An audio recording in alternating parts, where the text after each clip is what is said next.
आपल्यासह सर्व बार्शीचे नगरसेवक, नगराध्यक्ष, उपनगराध्यक्ष, सर्व अधिकारी, शिवसाहेब सर्वजण उपस्थित आहेत. तर एकंदरीत काय परिस्थिती आहे या पाणी पुरवठा योजनेच्या?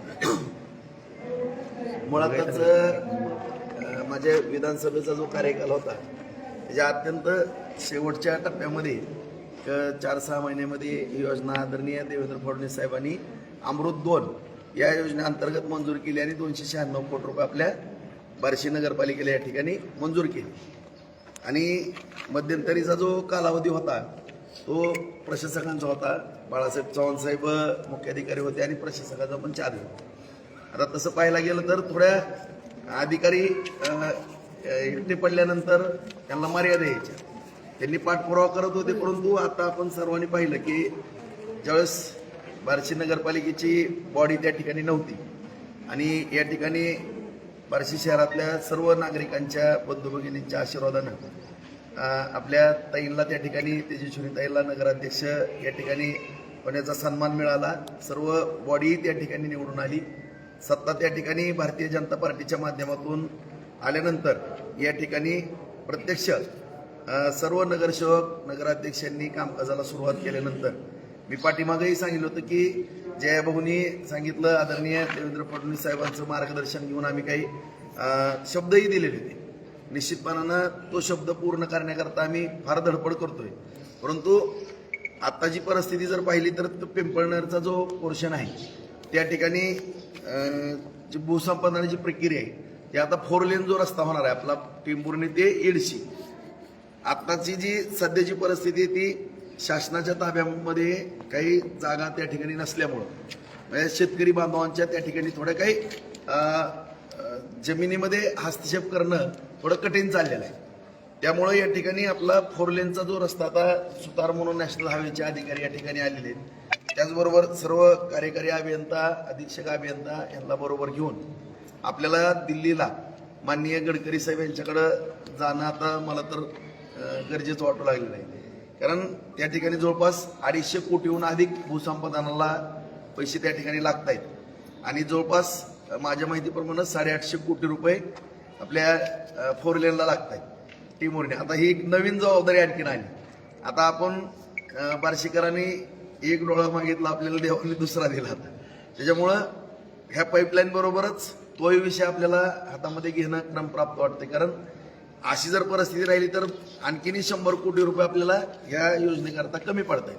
त्याची सगळी प्रक्रिया पूर्ण केलेली आहे. सगळा प्रस्तावही शासन दरबारी गेलेला आहे. त्याच्या मंजुऱ्या वगैरे सगळ्या आपण घेऊन तो नगरविकास खात्याकडे आपण त्या ठिकाणी सादर केलेला आहे. लवकरच त्याची एक बैठक असती सेक्रेटरीची, ती बैठक होऊन त्यालाही मंजुरी आपण लवकरात लवकर या महिन्याभरामध्ये आपण घेतोय. कारण आम्हालाही वाटलं नव्हतं की ज्यावेळेस अगोदर जे अंदाजपत्र निघालं होतं वाढीव ते 45 ते 50 कोटीच्या दरम्यान दिसत होतं. परंतु प्रत्यक्ष सगळी या 1-2 महिन्यामध्ये आम्ही परिस्थिती पाहिल्यानंतर सगळ्या अडचणी दूर करण्याच्या दृष्टिकोनातून 100 कोटी रुपये आणखीन आपल्याला कमी पडतात. तर ते मिळून जातील, त्याच्याबद्दल काही अडचण नाही. आदरणीय देवेंद्र फडणवीस साहेब ते पैसे देतील, पालकमंत्री पण त्याकरता आपल्याला पाठपुरावा करण्याकरता बरोबर राहणार आहे.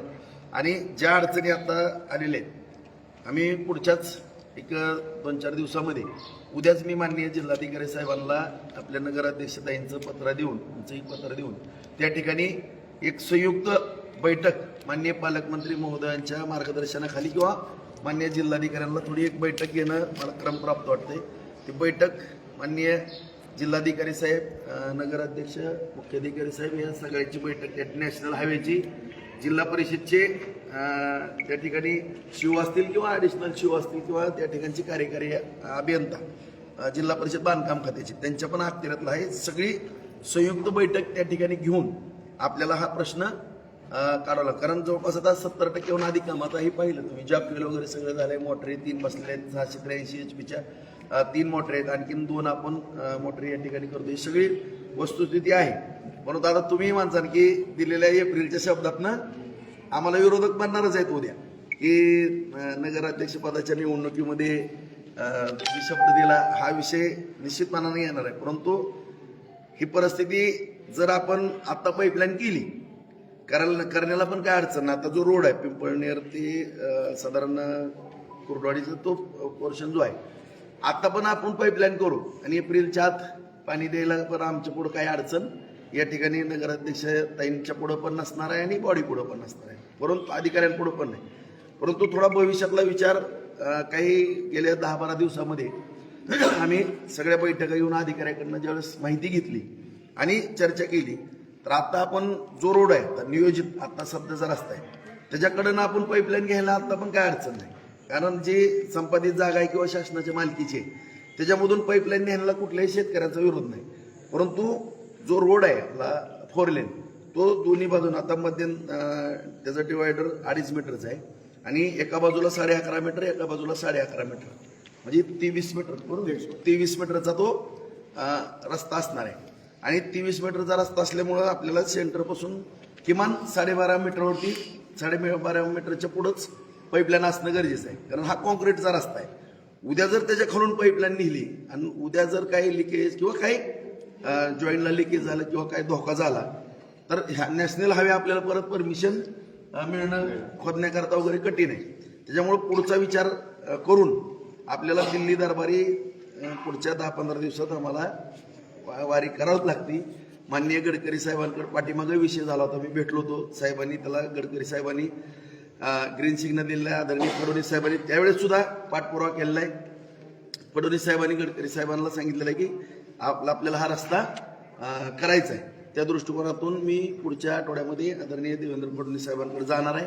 पालकमंत्री मी जातो त्या ठिकाणी गडकरी साहेबांना एक फडणवीस साहेबांचं पत्र घेतो किंवा एक फोन करून आम्ही त्यांना दिल्लीत लवकरच भेटतो आणि हे भूसंपादनाचे पैसे आणि हे पैसे असे मिळून आम्ही ह्याच्यावरती, नाहीतर उद्या विरोधक टीका करतात म्हणून आम्ही चुकीच्या पद्धतीने जर काम केलं तर फार मोठं बार्शीचं नुकसान होणार. 30 वर्षाची ही पुढची नियोजन केलं. आता 4.5 कोटी लिटर पाणी आता ह्याच्यातून 2 मोटरीतून मिळणार आहे. आणखीन ही 3री मोटर ह्याच्यावरती जर चालू करायची म्हणलं करू शकतो, परत 2.25 कोटी आणखी लिटर पाणी वाढू शकते. अशा पद्धतीचं हे फार मोठं 30 वर्षाचं पुढचं भविष्यातलं नियोजन आहे. आणि हे करताना जर कुठल्या विरोधक टीका करतात किंवा तुम्ही पण आम्हाला प्रश्न करताल, तुम्ही आता 0 मिनिटाचं काम आहे, आता सगळं चालू करा म्हणून फक्त सूचना करायची, कॉन्ट्रॅक्टर काय लगेच युद्ध पातळीवरती काम करा. पण प्रत्यक्ष अडचण आता जी काही गेल्या 10-15 दिवसामध्ये नॅशनल हायवेचे सगळे अधिकारी सुतार साहेब वगैरे सगळेजण यांनी सांगितलं की आमच्या त्या खालून जर तुम्ही पाईपलाईन अडकली तुमची तर पुढं भविष्यात तुम्हाला धोका होईल. त्यांच्या काही सूचना आलेल्या आहेत, त्या सूचनेचं निश्चितपणानं विचार आम्हाला करणं फार गरजेचं वाटतं. आणि त्यांनी जो सल्ला दिला किंवा जी मार्गदर्शन त्यांचं आलं नगरपालिकेला ते खरोखर बरोबर आहे.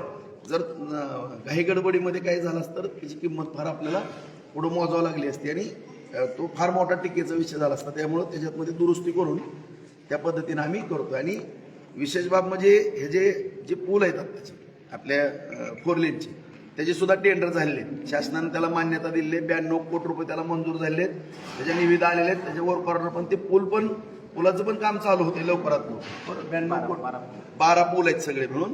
आणि हा जो टिंबुर्णीपासून आपण 4 लेन घेतोय तो आपल्या बायपासवरनं जाणार आहे. बायपासवरनं जाऊन आपल्या जामगावच्या पण बाहेरनं बायपासवरनं जाणार आहे. कुसमला सुद्धा आपण उजव्या बाजूनं बाहेरूनच जातोय, पांगरीला पण बाहेरूनच जातोय. आणि जो साठवण तलावाचा मुद्दा आहे आपला चिंचोलीचा, त्याला सुद्धा जवळपास 40 कोटी रुपये खर्च होत होता.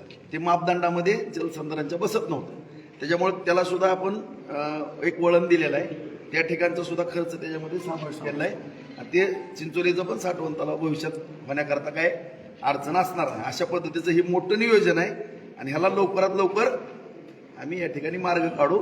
आणि तेजस्विनीताई कतलेंच्या मार्गदर्शनाखाली जो काय आम्ही शब्द दिलेला निवडणूक लढवताना तो आम्ही निश्चितपणानं लवकरात लवकर पूर्ण करू.